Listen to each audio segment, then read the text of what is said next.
Welcome to the IT Security One-to-One Summit podcast series. Listen to industry insiders discuss the most critical issues in IT security. Featured on this episode, Demetrios Lazarikos, better known as Laz, from vArmor.com, interviews InfoSec visionary David Cass of IBM. You are listening to the IT Security One-to-One Summit podcast series. Hi, this is Laz, and I am here at the second day of One-to-One, and I'm speaking with David Cass, InfoSec visionary. He is he's had an interesting career. Welcome, David. Oh, thank you, Laz. All right. Hey, so just for the listeners, I was wondering, can you give an overview of your background and experience in the information security space? Because you have a unique spin on working for vendors, working for companies, and then also being involved heavily on global regulation for cybersecurity. Yeah, sure. So I've started a long time ago, basically, in financial services, working at PwC. Spent a lot of time at PwC. Actually got recruited when I finished my first master's degree, got recruited to JP Morgan Chase.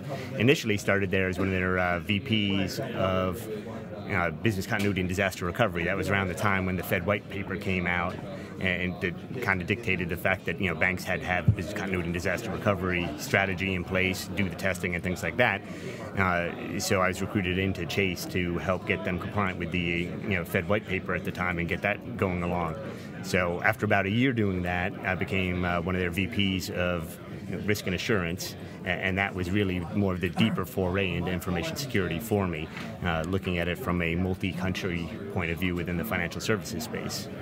After that, I was fortunate enough to get recruited down to D.C., where I was the senior director of risk and governance for Freddie Mac, and helped them put policies, procedures, and governance into place post in that post 2008 environment. After that, I was fortunate. I've been fortunate enough that I've been recruited everywhere that I've been. So it's been a great experience where basically at Freddie and at Elsevier, where I served as their senior vice president and CISO, where I really got to build the information security teams from the ground up and figure out, okay, how are we doing risk and assurance, how are we doing software security, how are we doing training and awareness, and how at Elsevier, how are we doing data protection and privacy, and kind of put that all together. And now just lately, I've been recruited to IBM to serve as their CISO of their cloud and SaaS operations. And I think it's been great from the point of view it allows me to kind of continue to build on past experiences.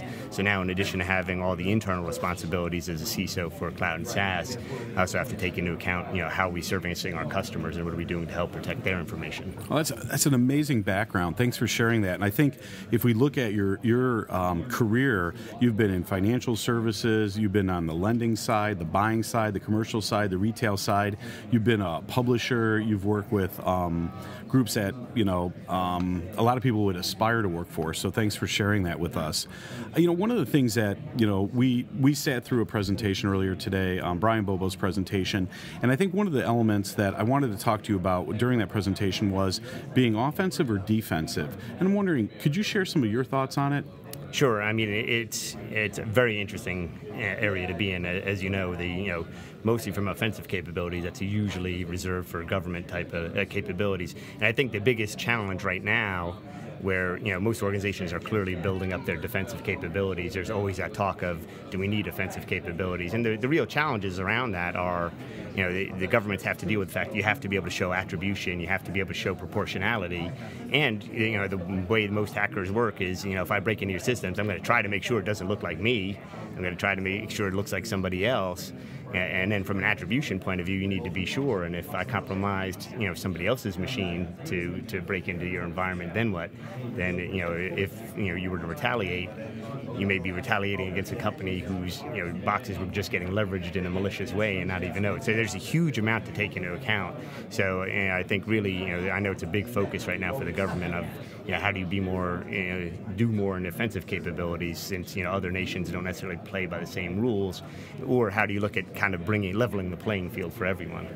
Let me ask you a question on that. How would you coach a CISO today, in today's environment with the emerging threats and the emerging attacks that we're seeing from the cyber criminals and the cyber gangs?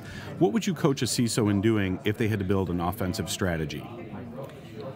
Yeah, so from building an offensive strategy, I'd look at it from a point of view of, maybe, how do I proactively pen test, my environment? How am I leveraging maybe some of the things that are going on in the outside world to have, not let's say that I want people voluntarily attacking my systems, but how do you kind of get your own pen testing team and your ethical hackers into that mindset to start looking that, if you were the red team looking at my company, how do you do that, and how do you get that thought process to kind of think like an attacker? I think that's one of the key things that you see from the really good hacking teams, as far as how do you get that mindset instilled into your ethical hacking team so they can start looking at those types of vulnerabilities and bring it up so the companies can raise it without it being a full attack on your own organization. Right. I think some of the things that we've heard this week are crowdsourcing. We've got some people here that are working with a lot of researchers in that area. I think the pen testing is always wonderful to have those types of attacks on your system. I like to on the pen testing side though. Do you like to typically have a pen test that is known or unknown to your internal teams? So ideally, I would say both. The trouble with making it completely unknown is, obviously from a corporate point of view, that if you do topple something over, shut down a service, now all of a sudden you've kind of diverted people's day and have potential workload or potential customer impact. So I think from that point of view, that does make it a challenge. What I like about what I'm seeing now with the, I think, companies need to kind of look for the multiple sources, kind of like how you mentioned the crowdsourcing. Some companies do bug bounty, some companies do. I think we need to get better as organizations of, if people come to us with vulnerabilities, how do we actually, get a chance to, digest that information? Because it may be somebody else outside of, a lot of times it's somebody else outside of your organization that's finding the vulnerability. So how do I kind of incorporate those additional, findings into my environment in a manner where I'm not ignoring somebody that could be potentially bringing me valuable information to help me out? And what do you recommend then? So the CISO in this role then, the CISO preparing to be offensive, continuous pen testing of some type, maybe crowdsourcing. Are there other elements that they should consider when they're putting together their offensive strategy? So really, of the kind of like how do you train people to think like an attacker without truly being an attacker in your environment? Because it is a different thought process from going from the offensive to the defensive. Because from the defensive, you're trying to figure out, okay, do I quarantine them? How do I record what's going on? But from an offensive point of view, you want people that are going to think of, okay, they really have that outside of the box thinking of how can I do bad things in this environment, or looking at something that was created in a different manner and saying, how can I leverage this to my advantage? I like that approach. It's pretty straightforward, but it gets everybody thinking, and that problem solving and that critical thinking, I think, is key. One of the other areas, we're talking about pen testing and we're talking about unannounced or announced pen tests. At what point does legal get involved with, maybe it's an unannounced pen test and maybe your incident response plan, fires up and you're somewhere overseas, or somebody actually, and I hope this doesn't happen, but somebody actually accesses your environment. At what point do you think legal should step in to be involved with cybersecurity in the organization? Yeah, so I think those are conversations you have very early on, because clearly, it's one of those processes that you need good involvement from everybody. So I'd say, for me coming into a new environment now, I'm starting to reach out and meet the people, because clearly, you want to know, you want good relationships with the legal team, you want good relationships with the communications team. So you want to build that environment and figure out, okay, how does it function? Because as far as, when do you get everybody engaged, it depends, could depend on the industry that you're in, but you definitely want to have those relationships so you're not making that relationship or the call for the first time when something bad is happening. So, and I also like the idea of what we discussed earlier of, how do you do, almost the regular kind of, tabletop exercises where you bring everybody together, even if it is just a thought exercise at first. So this way, in the event something bad does happen, you've kind of already thought through some of the cases or scenarios, or at least had a chance to kind of work as a group of, okay, well, you might want to look at it from this point of view, from a legal point of view, because you may have to look at certain states, or you may have to look at, EU type of regulation. So you want somebody that can give you that kind of guidance. You don't want to be trying to figure that out while you're trying to do incident response at the time. So it's always good to have that kind of conversation and relationship first. Right, and you mentioned the EU. I know we talked about this because there were decisions that were pending recording, but today is October 6th, and you bring up the EU. Let me before we step into some of the new laws that are going to be affecting companies based here domestically. What has your experience been working internationally with cyber laws and things that should be at the board level with cybersecurity? But what's top of mind for you as you travel the globe and look at different countries and how they work with the United States? Yep. So I'd say that the key thing is there's going to be changes coming later with the EU directives as far as I guess the next generation of those requirements will be coming out later on. But I'd say the biggest thing initially is the EU privacy. The Court of Justice did come out with a ruling today that essentially invalidated safe harbor. So now from that point of view, if you're a U.S. company doing business overseas and you're sending that data and holding that data back within your U.S.-based data centers, now, you're fully held to the EU standards. So safe harbor was self-certification type process, and now you have to start thinking, okay, do I go with model clauses, in which case now you better start documenting, okay, application owner, data flows, what data exactly am I transferring out of the country into the U.S.? So now it's more, you're going to have to demonstrate that you have adequate level of security in place, whereas a safe harbor was that you self-certified that you have the adequate controls in place. And right now, I'm sure there's going to be more to come since the ruling just came out, but from a corporate perspective, it's really going to start, take a look at, are you going to go with model clauses? There's binding corporate rules if you're a really large corporation as well, but it is going to change the requirements, and I expect that the U.S. companies will start getting requests of, okay, so what exactly protections are you taking with this data that you have of mine? That's also a good point, but let me ask this question. Do you think this is going to be like Y2K all over again, or do you think this is something that's going to last for a while, this new decision from the EU? So I think the decision is going to last for a while, and I think when you've seen with the other EU directives where the countries are getting more stringent on the requirements as far as what data can you transfer out of the country.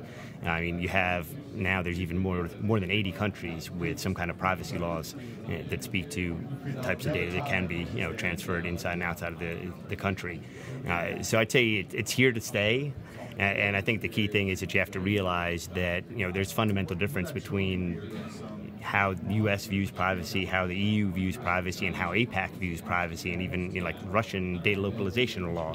So I think these are all regulations that have teeth in them and can have an impact to how you do business. And I think it's going to be along the lines of now you actually have to demonstrate that you have controls in place. So whether that's going to be you need an external auditor come in and verify it, that remains to be seen. But I see this as part of the more stringent requirements being required of companies that are having EU data reside outside of the EU. Got it. Well, David, let me ask another question. This will be our final topic for the discussion. I'd like your opinion and thoughts around this. If you were to coach an upcoming CISO or a CISO that's out there and maybe they haven't had the executive leadership sponsorship or their board sponsorship or support, what would you coach an up-and-coming CISO to do? Or if somebody that doesn't have that level of support, what would you coach them on as far as their career and what they're doing? So I think right now the biggest thing they've seen is that there's really now a demonstrated need that CISOs and even their directs need to have a good fundamental understanding of the business. So it's not just about, okay, what are we trying to protect? But you really have to understand, how does the organization conduct business? What's the type of business? Because this way, again, we kind of talked about proportionality and appropriateness. So you need to be able to kind of say, okay, do I have the appropriate level of controls for the type of business that we're conducting or in the type of environment that we're working?